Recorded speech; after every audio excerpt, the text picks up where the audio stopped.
get to spend a summer afternoon with you, and we're talking wines. And you My favorite topic. Of course. And you have these awesome new wines, and just it's good to sit down. I feel like we haven't gotten to visit over the past couple months, and so it's nice to have you here. Yeah. So we just launched Three Moons Wine for public consumption. Last week, you were at my wine launch party, which was amazing. We went through 6 cases of wine. I have a lot of friends who like to drink wine, apparently. Of course. So today we're actually tasting the same wine that was poured. The first one is our 2020 Sauv Blanc. Well, let's give it a shot. Cheers. Cheers again. So it's so good. It's so crisp. Yes. And fresh my for napkin. summer. I think that there's something about Sauv Blanc in the middle of summer that is just perfect. And so tell me, how did you taste the grapes? I mean, I told you I've been working a little bit on my own rosé. So you get all these different tastes. And what appealed to you about this particular grape? Well, I love a good cold Sauv Blanc on a hot summer day, and it's literally 100 degrees outside At right least. now. So we can't drink red wine when it's hot outside for some reason because then it makes me hotter.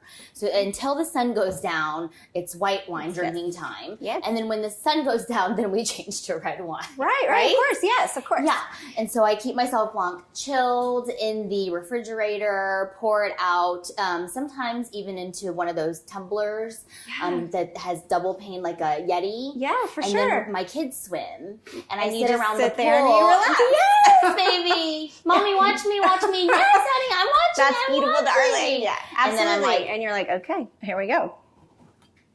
But there's nothing quite like that crisp, yummy taste. It's so good, and so it says summer. I mean, it is what summer This is all about. The summer wine. And we actually, when we made the Sauv Blanc, we made it in the New Zealand style. Right. I guess there's that, an area of New Zealand that's known for Sauv Blanc. Yeah, so this is 100% Sauv Blanc. It's stainless steel fermentation, meant to be crisp, refreshing. People say citrus, grapefruit, like that kind of notes. So are most Sauv Blancs fermented in stainless steel? Is that kind of the Yeah, they're not oaky. But you're not considered a winemaker, right? There's a big difference in being a winemaker, because I learned that lesson when I was like looking at like doing my whole rosé, that it's a very different thing between being a winemaker, right? Because you're working with the winemaker, right? I have a winemaker. Yes, his name is Patrick. Awesome. He has a, I think, Bachelor's of Science from the University of Santa Barbara, like in wine making. Yeah. Like, and he knows about the terroir and the grapes and the blends and how you, like, there's a, what do you call it? When you cut it and like transplant it to a different place and like hybrids. It's amazing and complicated. And it is. I love like getting into and how the wine lasts, and how it like ferments, and how it like first grows and becomes bigger and bolder. Then they had this mold thing, and then this bug thing, it's and then it wiped out. Like, it's so fascinating. There's history, there's science, there's culture. Like, it's lovely. But no, I'm not a winemaker. And it's such a nice lifestyle. I know. When the people that do sit there and do that, it's like a lovely lifestyle. I know. It's the kind that we're all kind of so craving. Speaking of which, like for the rest of the summer, big plans? Anything major? The summer's a weird summer. It's a weird I think it's summer. A strange summer. Like, and also, I think when you've just been going 100 miles per hour, getting the wine launch, and we had 2 back-to-back parties with 100 people at each of the parties. Before that, I got my jewelry trademarked and out. Before that, I got the candles trademarked and out. Like, I was let's not lie, you've had a busy year. Yeah. I know how that goes. I really get that. People are like, what do you want to do? I'm like, sit by my pool and drink my wine. Yes, exactly. Enjoy my wine. No, my husband's like, babe, it's your birthday next month. Like, what do you want to do for your birthday? And I'm like, can I just rest? Just sit. Like, get a hotel room at the Ritz and like lay there. Yeah. And go to the I was spa. like, please do not take offense to this, because I mean it in the nicest way possible. But I don't want to be with anybody or talk to anyone or do anything. But like, it's not like I don't want to talk to you. I just don't want to talk to anybody. You just need some space. Well, and would you say you're an introvert or an extrovert? You're an introvert. I am an introvert. I know. You're like an introverted extrovert. I'm an extroverted introvert. Yes, whenever you need to be, right? You are. You're correct. I think that's like such a, like, that you need to have, we all need to know ourselves. I've had no time. Yeah, right. Zero. And you just need to be by yourself and organize a drawer, like we were talking about earlier, right? Wanna... That junk drawer is calling my name. I know.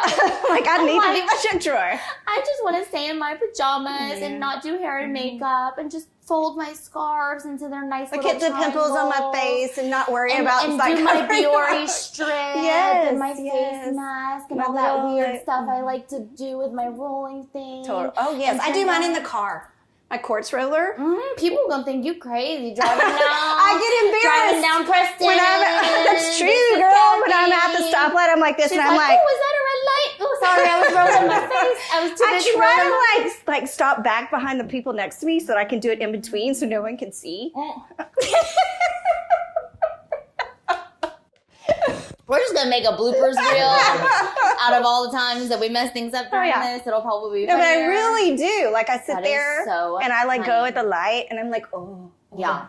No, I saw this lady at a red light. When Gwyneth said it works, I was like, girl, I'm in, right? Gwyneth also wants you to put jade eggs up your hoo-ha. She really does. Did you do that? I've not done that yet. I didn't mean to be so personal. But no, if Gwyneth says it, then it must be true. I mean, people, there is the Church of Gwyneth. Like, if she says it, then surely it must be correct. I mean, she had a show. They like went into the ice river. It was like minus 20 degrees. No, not happening. I was like, no, I'm not putting hoo-ha jade eggs up my hoo-ha. No. I'm not going in 20 degree below water. And I'm not doing this like vegetarian diet, supplement thing. But I will rub my face. But I will rub my face with a quartz roller because it's supposed to be amazing. Yeah. I have one of those. So that's my car ritual. Yeah, I my keep friend it right thought there. It was a adult pleasuring device. Oh my God, that's so funny. She was like, what is this next to your bed? And I was like... She's like, girl, what are you doing at night? I said, I put it in the fridge and it's cold. Yeah, it's cold. And you're supposed to use like your product, right? Yeah. You use your product too. It's really good for depuffing. It's, like if I've been crying or something. Well, if you've been out late. Of the show. Right. And you're like broken. You're broken. You're like... and drowning yourself. And she was like, what are you doing this? And I was like, please get that away. Don't touch that. I mean, I was like, and then I was like, although. It might. Not be terrible. Yeah. Yes. Done in the right way. I've had worse boyfriends. For sure. Oh, well, we're only on the first line. We're already. Okay, there we go. Spilled myself and. I would like to know, what do you taste when you taste this? I actually taste a lot of citrus, right? And then very grapefruit. It's grapefruit. It's really strong note of grapefruit. Honey? Oh. I mean, there's a little bit of undertone that's sweeter. It's actually very lovely. Like, I could drink it all day long. I do drink it. But I mean, it's very lovely and easy to drink, but it's not like it's boring, right? There's enough in there that you kind of like taste layers and it goes through, like you drink it and you're like, oh, this is really, really nice. Yeah. So, and I think, I like mine really cold also. Cold. But then once they start to kind of get in a glass and they're not quite as cold, I think you taste so much more. That's true. But again, I'm with you. A good old cold glass of Sauv Blanc sitting by the pool. Like, I don't want room temperature, right? I want it to be, and then right now, like you're saying, it's like 110 degrees outside. So, but no, it's lovely. Yeah. Congrats. I'm really glad that you like it. I do. I love it. Shall we move on to the next one? We should. Okay. We shall. So tell me about this next wine. So this is my 3 Moons. And also your inspiration for the varietals. Like, how did you kind of... Well, Daniel Moon has been making his Estate Reserve Cabernet Sauvignon for over 10 years. Since 2009 was our first vintage. Mm-hmm. And so I was like, I want to make wine too. He was having all the fun. We'd go to Napa. He was the one doing all the blending and tasting and stuff. And I was like, I want to make wine too. Right. So then I wanted to make one white wine and one red wine. And for the red, I was thinking, should we do like a Pinot Noir? Right. Or should we do like a red blend? And so we went drinking at a lot of different wineries. You know, that's the only way you can make good wine is by drinking. We a called lot it of research. Okay. So I I researched a lot and drink a lot of red wine. Yeah. And I figured out that what I like are the red blends because I think they're a little bit softer. They're softer. They're not, well, his cab was like punch you in the face. Yeah, but he likes that. He likes being punched in the face. Well, if you like a big bold cab, then there's nothing. That's a Napa cab is the cab. And I like something like a little softer. And then the Pinots that I was tasting like weren't enough. Yeah. And then some of them tasted smoky. I'm not a big Pinot fan, actually. I'm not They're either. not. Blend is so easy to drink. Like if you, like soft, you just blend. like Yeah. It just kind of it's like. Every time I think about a blend, I think about whenever you're in Europe or Italy, it's and like you're a just Bordeaux drinking blend. this amazing table wine, and you're thinking, "My goodness gracious, this is the best thing I've ever had!" And it's just so easy to drink, and that's what I see in Napa or California blends. Yes, exactly. It's a little bit more expensive than table wine, though. Yes, it is. But I mean, cheers. But I do think. Oh, it's lovely. It's really so good. I mean, it really is. It's just something that you can easily drink with almost any dish. That's true. Like we have snacks back here. I will say for the big cab sauv, when I drink it by itself, I'm like, I need some crackers or some cheese or something to kind of cushion it because it's so much taste and so much tannin. Yeah, which is good. Yes, but I'm sorry, my dog. No, I love it. I would just as soon our household have is alive. No, my household is alive too. I love it. Hi, Boo Boo. We live here. We don't just like. I love it. I love the kids coming in the space, the dogs coming in the space because that is life. It's life, right? And I don't like it when people try to pretend like, everything's perfect. Every little hair, every little blemish is covered or Photoshop. Right. And I'm like, no, this is life. Like dogs walk in when we're trying to do wine tasting. Ernest wants to be a star. You are a star, baby. You are. Don't let anybody tell you any different. No, but I think an easy drinking wine, especially a red, is like such a great thing for almost any party or any dinner or whatever. And so it's really important to have those. And this is actually excellent. Like it's really spectacular. I love it. I feel like if you went to a wedding or a reception after a conference and they had, they don't have a whole lot of choices. If you had these two wines, you would be okay. You would be covered. Most and you're right. people and you would have think about all those times you go to an event and you're like, oh, those wines are so bad. Yeah. These are so good. Yeah. Well, I'm so glad that you think that. Yeah. We did work really hard on these wines. Yeah. This one we blended. It's like 5 different varietals. It's Cab Franc, Petit Verdot, a little Syrah, Merlot, and Cab Sauv. Oh. In percentages that add up to 100. So which one do you think was the hardest to kind of decide upon?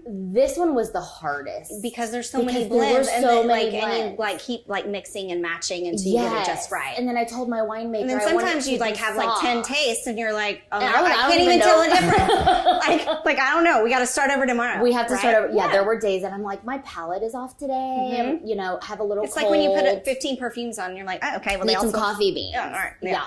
So this one was the hardest to make because the Sauv Blanc, I was like, I want a crisp, easy. New Zealand style Sauv Blanc, 100% stainless steel fermentation, done. Yeah. This, I was like, I want it to be soft. And then I drank something and I was like, this is too, this has no body. It just tastes flat. Yes. And then we did you this, gotta and it was, so this took a while. These evolve. The blends really evolve over time and become something spectacular too. Yeah. And then I think, so tell me a little bit, you developed the first varietal, and then are you already working on the next year? Well, we're already working on the next year. Right. That's the thing about wine. We're going to Napa soon to blend for the next year. Right, because the crush comes in September. And so harvest is September, October. Right. Yep. And so you've got to kind of work through that and figure out the best way and what it evolves into. Exactly. And having a vision for where you want the wine to transform. So that's really a fun project too. Yeah. And kind of seeing it grow over the years. Yeah, and the rain was different, the temperature was different. There was a heat wave last summer, and so the wine and the is fires, different. the wine's different, and all the fires were they affected the wine. Really broke my heart. Yeah, there was a lot of damage. It was a lot. Yeah, Pearl, come on, girl. Okay, sit. Yeah, so it's. I think winemaking, wine blending, is a passion project. Mm-hmm. I don't think anyone goes into wine, at least not that I know, to make money. Oh, I'm gonna make so much money with this wine. Like, you kind of lose money. You lose money. But it's like a passion thing where you developed a brand and a palate that you love over time, which I think is such a great thing about it. It's like cultivating a child, almost, right? But not quite as expensive as a child, but almost. Well, it might be. I don't know. Yeah. So I'm so glad you like this one. Lovely. So the third wine, this is the magical one. Actually, we just started producing the 2019 Sauv Blanc. This is the 2018 that I'm pouring you. But this is Daniel Moon's masterpiece. So he has been creating this wine. There you go. Thank you. He has been making this wine with our winemaker, Patrick, for over 10 years. The first vintage that we have in our basement, in our cellar, is 2009. And this is 2018, but actually we just bottled the 2019. So the 2009, how long is that? So cab sits. Yes. That's the big thing. So the 2009 vintage, obviously that was his first year. Mm-hmm. So will that sit as long as this? Or how much time does it take to curate? These are very interesting questions that we don't always understand about varietals of wine. Right. This is almost 100% Cabernet Sauvignon. I think it has like a little bit of Petit Verdot in it as well. But in order, I learned this, to call it a Cabernet Sauvignon, the legal rules is that it has to be at least 95% Cabernet. So it's mostly Cab Sauv. I would say this wine, like we just bottled the 2019 and we opened a bottle, it was a little early because it just got bottled. It takes even aged and settled. The cork, right when I pulled it out, it was like barely any red stain. Right. It wasn't like that and it wasn't color. Softer and all those things. So it was fine. It was a good wine, but it was a little early. I think the 2018 is tasting well right now. The 17 is great. The 16 is great. Everything else is great. And then the 2010 that I tasted, I was like, oh, these are like softer as they're not blend as, like, together and they don't punch you as hard in the face. Mm-hmm. Yeah, but I mean, those you decant, and I do think that opens them up. Yeah, this you don't decant yet. No, I wouldn't. No, you don't need to. There's but nothing to open up. right. But so these older ones, you put them in a decanter and you let them have a few minutes. For an hour or two. But I'm really impatient. Right, so you just drink them anyway. The hour, like an hour or two. Right, whatever. Yeah, totally. Oh, but there's really nothing like a good California cab.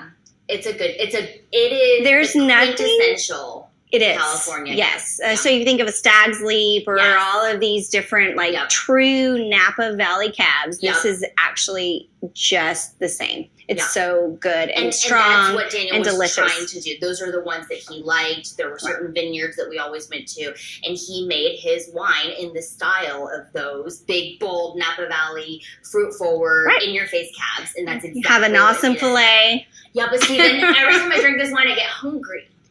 Yeah, no, it does. It makes you because you think but you also there's something about this kind of wine where you think you equate it to being at a restaurant with great friends, great people. Yeah. You're eating a fantastic dinner. Yeah. And so you want a great steak or a great whatever piece of fish that's very strong because it's like a camaraderie type. That's true. You know what I mean? So I do think it reminds you of when you had people and then your feeling is to start eating and munching and calling your friends over. Yes, totally. And so there's just something about it. Well, and I mean, at the end of the day, all of this, we keep going back to the fact that wine means friends. There's something about it, and just having a meal or a great snack and having a great wine, whether it's poolside or at a formal dinner, that there's something so bonding with it. Yeah. And it does have a personality That's what I think is so cool, is that like you've developed these wines and you've developed the personality and your personality in them. And Daniel has his personality in his. And I think that's so much fun and so exciting and such a great, an extraordinary thing to do. And that is so sweet. Yeah, and just watch it evolve and develop. I mean, I will tell you, it's definitely a passion project. It is a labor of love. It is not easy to make wine. We don't take credit for it. We have a wonderful team of people in Napa, where all our juice is from, supporting us and being on the ground and doing the barrel tastings and all of that stuff. And we sort of swoop in at the last, where it's 90%. The glamorous part, right? Yeah, exactly. Where they've done all which the is hard fun. work. Yeah, no. But you're involved, and everything I know about you, you work so hard. You're not just a like glamorous on the fringe person. Like I know you well enough to know that you actually really work hard, and this is important to you, and you're in every detail. Yeah, and I respect that. Right? I mean, you can't be there every day. That's their job. Right. But you're doing a great job of getting in there and just really defining what you want your wine to be like. Yeah. And so I think that's so awesome. Yeah, being that these two are the first wines that I myself have ever, helped to make, I'm really proud of them. It's like, you should be. A little piece of yourself. And so when people taste it, there's those 2 seconds where they're like, tasting and swallowing, where I'm like, you're feeling all this pressure. Do you like it? Right. And it's kind of like, do you like me? Because this is a little piece of me, right? Yes, yeah. It really like, what do you think? How do you think I did? Do you like me? Yeah. Which so many things that we do are representative of do you like me? But we don't say that because we don't say that. So I give my wine to people, serve it, and then I'm like, do you like it? And it's like 2 seconds, or I'm like, if they say no, I'm gonna cry. But you're kind of not breathing, right? And then you go, yay, that's so great. Really? Yes. You mean that? I'm so happy. And then they're like, no, I don't. I hate it. And then they like down like a 14 bottles. Oh, Piero, that's scared. She's like, don't kick me. Well, no, that sound, that makes her like jump. Oh, she's sorry, Mom. It's okay, Barbara. So yeah, it is a little piece of me because we spent so much time and effort and energy and passion into this. So yeah, I do hope people like it. It's amazing. I'm so proud of you. Thank you so much. Yeah. Thank you for coming to the wine launch party. Oh my gosh. That was a good party, right? Girl, I had so much fun. And seriously, like, you know what? It takes like a lot of gumption, for an old school term, to go out and slay it and do what you want to do. I know, I've done it, right? And so like you went out and you wanted to make wine and you've made wine, and that's so cool. Yeah. And so I think it's pretty cool. We hope that people love it. We hope that it brings people together and starts conversations and friendships and all sorts of things. And I'm always a worrywart, and I asked my husband, I was like, what if we do all this and spend all this money and make this wine and nobody likes it? And he's like, well, you like it, right? Like, you blended it and this is the one you liked. And he's like, and I like it because, it was a collaborative effort. And he's like, worst case, babe, we'll just have a lot of wine pouring. Well, and I like it, so you can just send some my way. Okay. And then we can drink it together. If the worst case scenario is you have to drink with your friends. You have a lot of wine. And drink wine with your friends. And you need help to come over and drink Life's all not this so wine. bad. Yeah. If that's your worst problem in life, that's pretty good. It'll be okay. All right. Cheers, Leave it my love. to Daniel Moon to put things in perspective. He does have a good perspective. He really does. Cheers, my love.